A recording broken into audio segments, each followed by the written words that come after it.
What is going on, guys? It's Bucky and welcome to your 40th tutorial. And in this tutorial I'm going to show you guys probably the most simple example I've ever showed you, and that is basic form validation. Now what this program is going to do is we're going to have a really simple form. It's probably going to be one checkbox, and whenever we click the submit button it's going to check whether or not that checkbox is checked. So you're saying, alright, this is how you do validation with checkboxes, but I want to do validation with username and passwords. Well, once you understand the basics behind form validation, you can apply this to every single element. So you don't have to learn it a bunch of different ways. You have to understand this one tutorial, and then you understand the basics of form validation. So, like I said, let's go ahead and start out with a basic form, and I'm going to name mine Bucky's form. And let's go ahead and end it right now.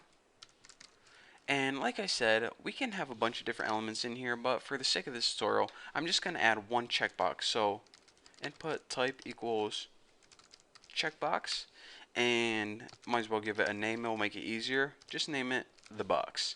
This is the box. Dun, dun, dun, dun.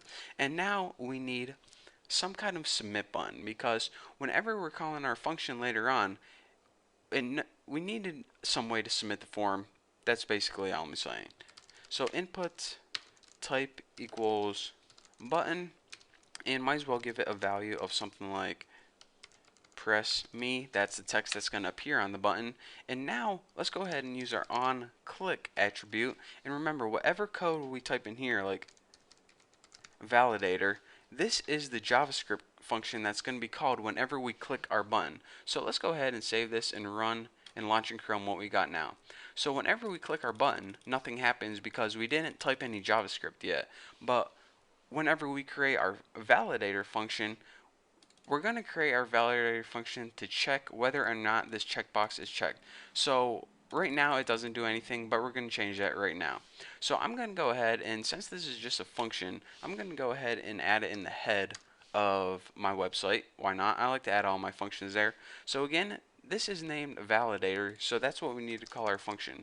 Function, and actually I might as well just copy that to ensure that we don't have any typos. And it's going to take no parameters. And check it out. Whenever we call our function, we need to check whether or not our checkbox is checked or not. And we can do that with a basic if-else statement. So if, and the condition we want to test is this checkbox checked? So first we need access to that checkbox. In order to do that, document dot the name of your form, which is Bucky's form, and let me just double click that, make sure, whoa, not Bucky's forum, Bucky's form, there we go. That's why I double click it, make sure they both light up. So Bucky's form, and now we need to access the element, the checkbox, and we gave it a name, the box, so we can easily access it. And the property to see if it's checked or not is checked. Now this is going to be true if it's checked and false if it's not checked. So let me go ahead and launch in Chrome. See, right now it would be true since it's checked, and right now it would be false since it's not checked. So if it is checked, what bit of code do we want to run? Well, let's just go ahead and make an alert box pop up on the screen that says, you know, something stupid like, yep, it's checked, with exclamation point. And now if it's not checked, it's going to be false. So under our else, let's just go ahead and alert something even dumber, like, you better check that, Haas. Nah, I don't like that because they both start with Y, and let's just write, no, it's not checked, exclamation point. So save this, and let me run this, and then I'll talk you guys through it one more time. Launch in Chrome.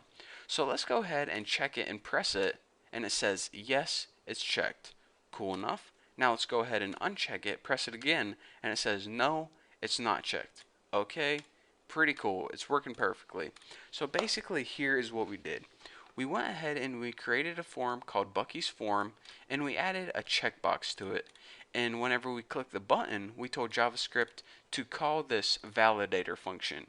Well, then we went ahead and we made the validator function, and all this function did is it said, alright, whenever you click this button, I'm going to check if the checkbox is checked. If it is, I'm going to run this bit of code. If it's not, I'm going to run this bit of code.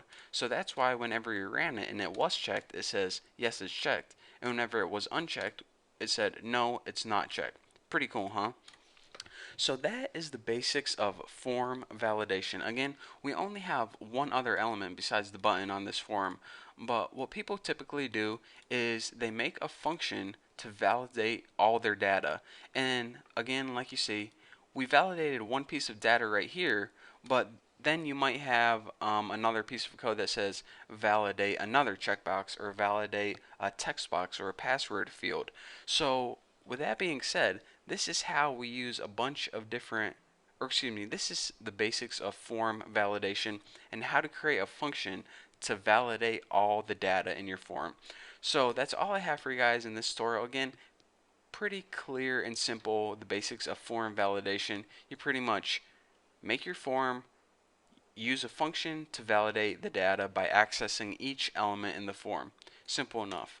So now that I covered that, I don't know what I'm going to be covering in the next tutorial, but trust me, it's going to be amazing. So thank you guys for watching. Don't forget to, I don't know, don't forget to brush your teeth. I'll see you in the next tutorial.